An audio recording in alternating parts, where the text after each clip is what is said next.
അഫ്ഗാനിസ്ഥാൻ വിദേശകാര്യമന്ത്രിയുടെ ഡൽഹിയിലെ വാർത്താ സമ്മേളനത്തിൽ വനിതാ മാധ്യമപ്രവർത്തകർക്ക് വിലക്ക് ഏർപ്പെടുത്തിയതിൽ കേന്ദ്ര സർക്കാരിനെ വിമർശിച്ച് പ്രതിപക്ഷ പാർട്ടികൾ. പ്രധാനമന്ത്രിയുടെ മൗനം നാരീശക്തി മുദ്രാവാക്യങ്ങൾക്ക് പിന്നിലെ പൊള്ളത്തരമെന്ന് രാഹുൽ ഗാന്ധി കുറ്റപ്പെടുത്തി. സ്ത്രീകളെ അപമാനിക്കുന്നത് പ്രതിഷേധാർഹമെന്ന് പ്രിയങ്ക ഗാന്ധി പറഞ്ഞു. എന്നാൽ വാർത്താ സമ്മേളനത്തിൽ പങ്കില്ല എന്നാണ് വിദേശകാര്യ മന്ത്രാലയത്തിന്റെ വിശദീകരണം. ആർ അച്യുതനാണ് ഇപ്പോൾ ഡൽഹിയിൽ നിന്ന് വിശദാംശങ്ങളുമായി ചേരുന്നത്. അച്യുതൻ, ഈ സംഭവം വിവാദമായിരിക്കുകയാണല്ലോ. എന്താണ് കേന്ദ്ര വിദേശകാര്യ മന്ത്രാലയം നൽകുന്ന വിശദീകരണം? അച്യുതൻ.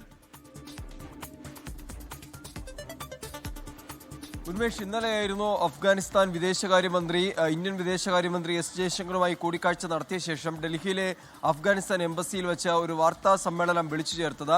എന്നാൽ ഈ വാർത്താ സമ്മേളനത്തിൽ പങ്കെടുക്കാനായി എത്തിയ വനിതാ മാധ്യമ പ്രവർത്തകർക്കാണ് പ്രവേശന വിലക്ക് അഫ്ഗാനിസ്ഥാൻ എംബസിയിലെ ഉദ്യോഗസ്ഥർ ഏർപ്പെടുത്തിയത്. തുടർന്നാണ് ഇതൊരു വലിയ വിവാദത്തിലേക്കും പ്രതിഷേധത്തിലേക്കും കാര്യങ്ങളെ കൊണ്ടെത്തിച്ചത്.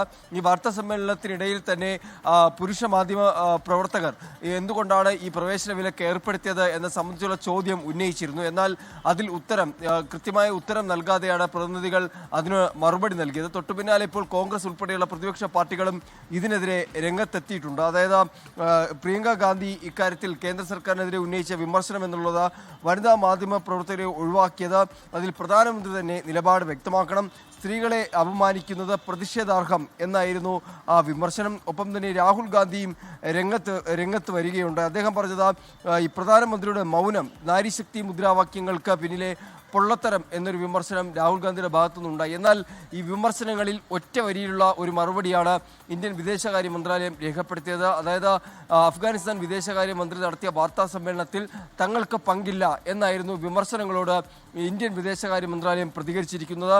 വനിതാ മാധ്യമ പ്രവർത്തകരടക്കം ഒട്ടുമിക്ക പ്രമുഖ മാധ്യമ പ്രവർത്തകരും ഈ ഒരു സംഭവത്തിനെതിരെ ഇപ്പോൾ രംഗത്തെത്തിയിട്ടുണ്ട്. ഉന്മേഷ്. ശരി, ആർ അച്യുതനാണ് വിവരങ്ങൾ നൽകിയത് ഡൽഹിയിൽ നിന്ന്.